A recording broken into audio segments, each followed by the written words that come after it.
there is an incredible amount of a new type of noise directed against the renewable energy industry, the clean tech, the clean energy industry, and in particular solar, wind, and batteries. Years ago, they were criticized because intermittency, because birds, because cost. So for example, detractors of clean energy said, oh, the sun doesn't shine all the time. Oh, the wind doesn't blow all the time. Therefore, we have to have coal, we have to have gas, we have to have oil. And of course, it turns out we don't, because we can store renewable energy cost efficiently, and it costs a lot less to produce, and it's so much cleaner. Then it was birds.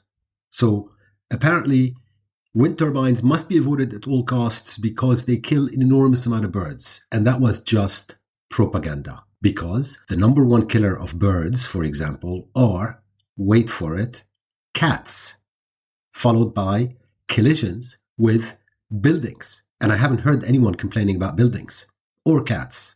Importantly, wind energy actually helps birds on a global scale by curbing climate change. And of course, wind power facilities can harm birds through direct collisions. Of course, just like buildings. But wind energy is actually making an effort, and it's being sited and operated today properly to avoid and minimize and mitigate impacts on birds. So we're done with that other objection as well. Then there was the cost objection, and it went something like, oh, we can't do solar and wind because they're so expensive, and it was propagated by not only oil, gas, and coal and lobbying machines, but also by think tanks like the International Energy Association, which are just a disguised version of the very same lobbying machine. And guess what? It turns out that solar and wind are much, much cheaper than coal, gas, and oil, without even taking into account the environmental destruction from coal, gas, and oil, which for some reason is never taken into account.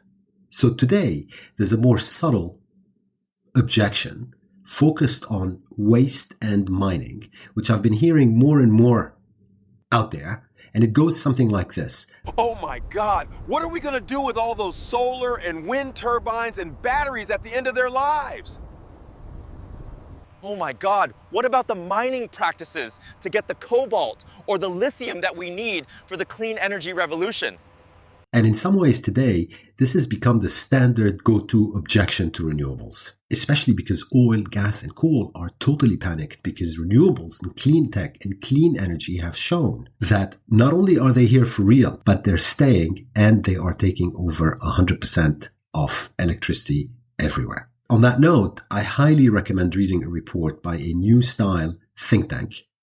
A New Style think tank, by the way, is a little bit like New Style sashimi. So it's a think tank with a new sauce and a little chili. And that New Style think tank is called Rethink X.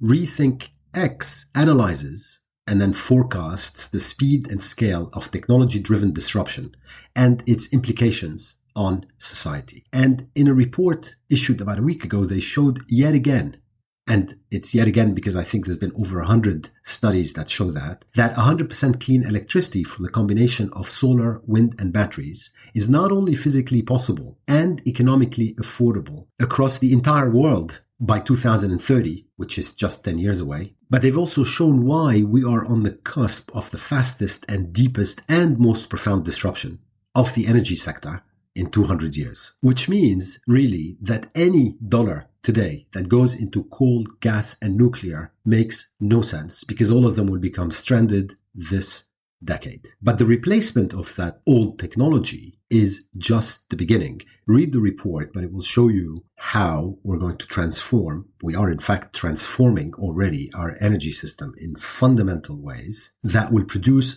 a much larger amount of energy overall.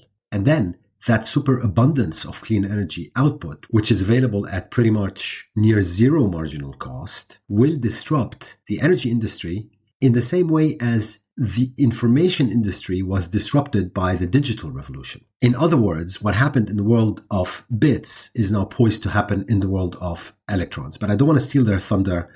Go to rethinkx.com and you can see it all there. In this episode 42 of The Angry Clean Energy Guy, I want to describe why the new arguments against renewables, namely oh, what are we going to do with these solar panels and wind turbines and batteries? And what about the mining related to them?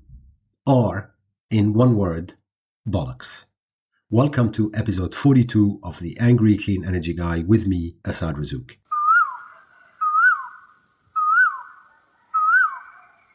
On 12,000 hectares, that's 30,000 acres or 120 square kilometers if you prefer. On 12,000 hectares on a cattle station in Australia, a massive project is beginning to take shape.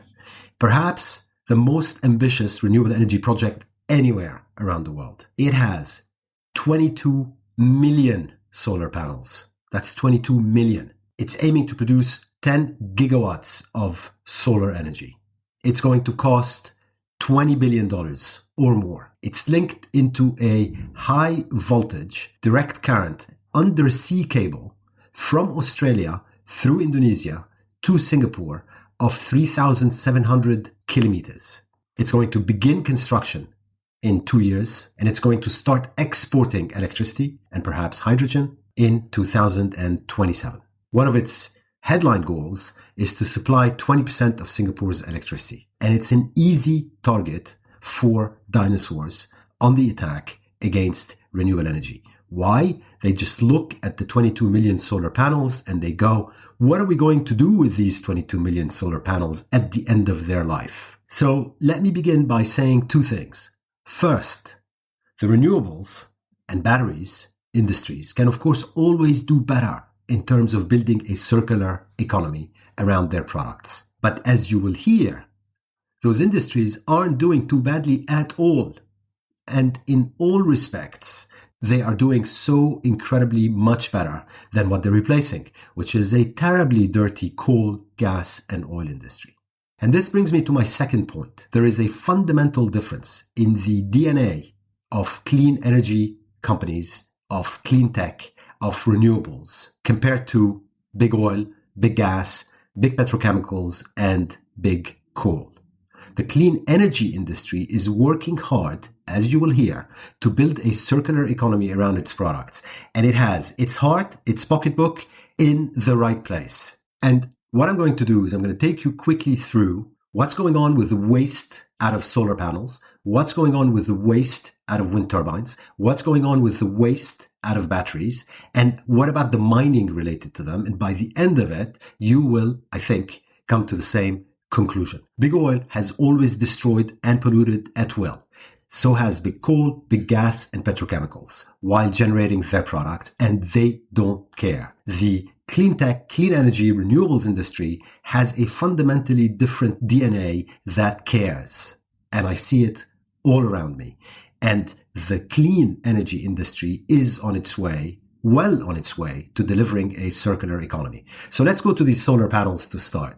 Let's start with a couple of facts. Solar panels live about 30 years. In the European Union, the taking back of solar panels and their treatment, as well as that of inverters and batteries, is mandatory by law. So EU legislation already requires solar panels to be recycled. This in turn leads to high collection, high reuse, and high recycling rates. And soon this will be the case worldwide. So the common belief that solar panels are not being recycled is a myth. And that's pretty much the end of the conversation about the sustainability of solar energy. But I'm going to nonetheless add a couple of points. Because solar cells manufacturers are bound by law in the EU to fulfill specific legal requirements and recycling standards, technologies to recycle solar panels are today everywhere around us. Some of them even reach an astonishing 96% recycling efficiency. When did you ever hear that an oil and gas pipeline or refinery even talk about recycling? I know you get my point.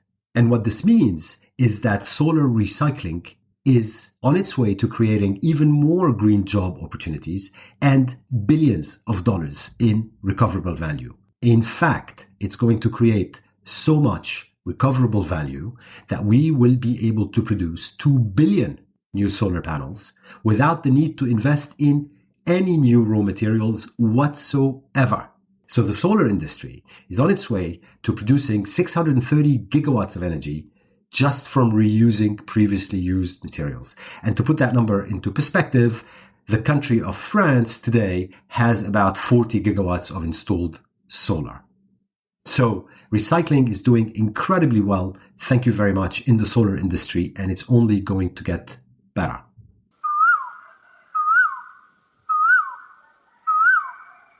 And now you might ask, but what about wind turbines? Well, the facts, if one even bothered to try and look them up, are incredibly simple. Right now, today, 85 to 90% of the total mass of wind turbines can be recycled, including the steel, the copper wire, the electronics, and the gearing. But there is a problem. The blades represent a specific challenge because they're manufactured with complex composite materials in order to withstand hurricanes, for example, and in order to be more durable and lighter at the same time. So the fiberglass blades are difficult to dispose of. We need to be clear about that. Imagine those blades. Some of them are as long as a football field. They're difficult to move around, and therefore, at the end, because of both the material and the size, they are difficult to deal with. But, once again, the DNA of the industry is a good DNA, and the industry is building a circular economy approach into what it's doing. So back to the good news. Number one, the world's first 100% recyclable wind turbine blades are soon to hit the market. There's a consortium of French companies, for example, working on it. In addition, a Danish startup has already found a way to crush these blades, turning what basically is an ultra-resistant mix of fiberglass and of glue into barriers designed to block noise from highways and factories. You know the barriers I'm referring to if you drive down a highway where people live nearby. In addition, a US startup developed a method to break down the blades and press them into pellets and fiberboards, which are then used for flooring and for walls, and they process 99% of those turbines. Add to that the fact that in the European Union, which strictly regulates what can go into a landfill, some blades are already burned in kilns that create cement or in power plants. Now, that's not a very ideal solution because their energy content is weak and uneven.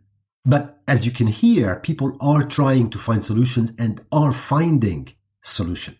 So much so that in Germany, for example, the German Institute for Standardization has already published very recently an industry standard developed by experts from the wind energy industry, from the recycling industry, as well as scientists and the German government to create what's the first standard anywhere in the world for dismantling and recycling the wind turbines. And finally, let's put the problem into perspective. So you've already heard that 85 to 90% of the total mass of wind turbines can be recycled, and that the residual problem that we're dealing with today is the blades. And so to put the blades problem into perspective, these are landfill safe, unlike the waste from oil, gas, and coal, for example.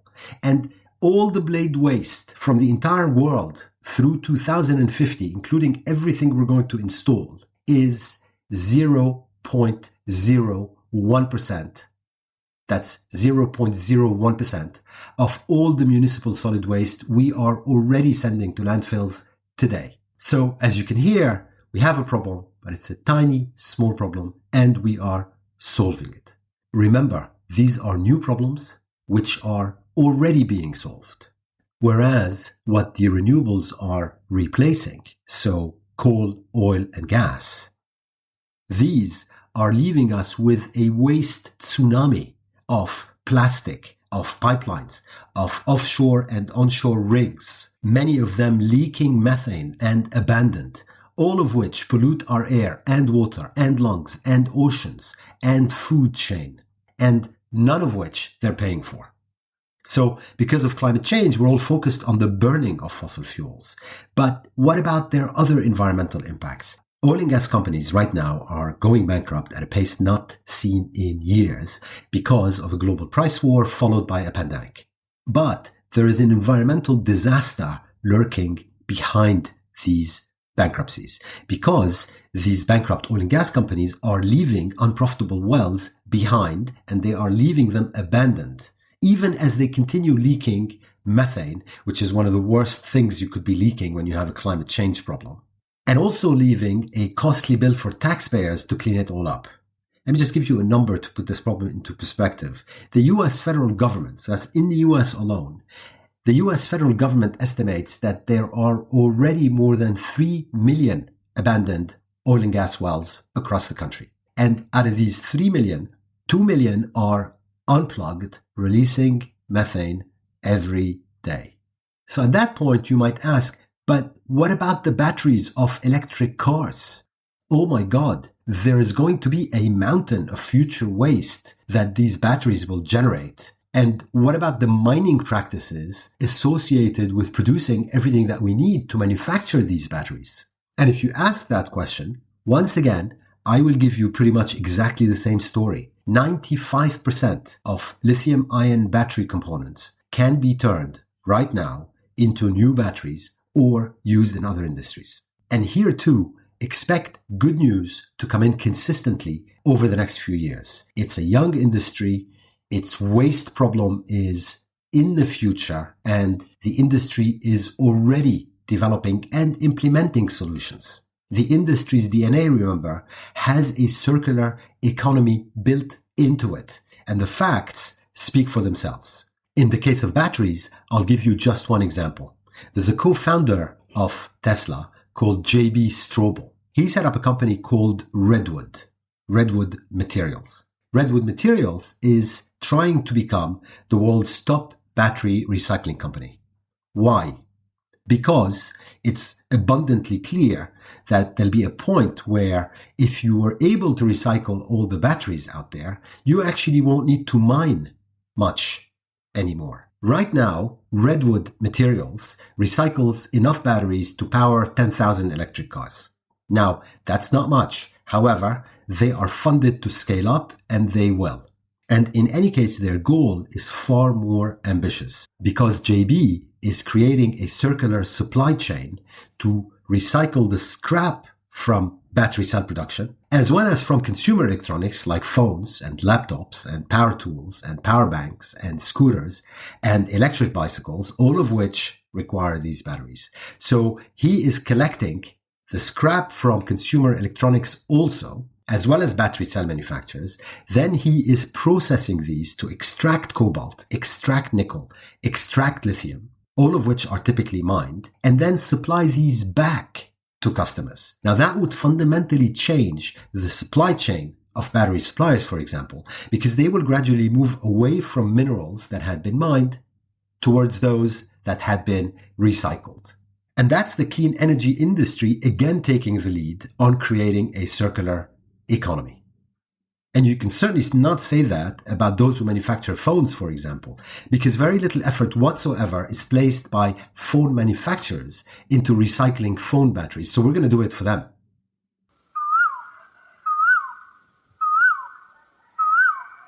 And now a quick word about mining.